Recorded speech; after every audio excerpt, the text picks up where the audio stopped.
মানুষ যখন আল্লাহকে পেয়ে যায়, হ্যাঁ, মানুষ যখন আল্লাহকে পেয়ে যায় তখন সে দুনিয়ার আসল বাস্তবতা বুঝতে পারে, দুনিয়া কি জিনিস।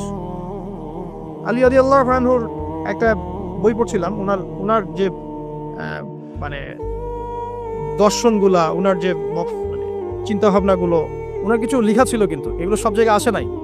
এই বইগুলো সবাই পায় না, কিন্তু রেয়ার বই।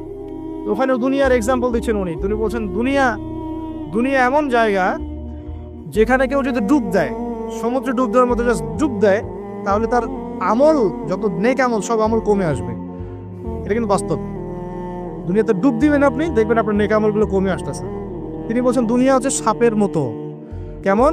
সাপের মতো। ধরতে নাকি খুব সফট লাগে, ধরতে খুব স্পর্শ করতে সফট মনে হয়, কিন্তু এর বিষ যদি একবার ঢুকে দেয় শরীরে, আর রেহাই নাই। কথাগুলোর গভীরতা অনেক। এক জায়গায় লিখছেন উনি যে আমি দুই শ্রেণীর মানুষকে নিয়ে খুব সমস্যা আছে। এক শ্রেণী হচ্ছে যারা জাহেল আবেদ, মানে ইবাদত করে, অনেক ইবাদত করে কিন্তু জাহেল, জ্ঞান নাই কিন্তু ইবাদত করে, এদেরকে নিয়ে আমি খুব সমস্যা আছে।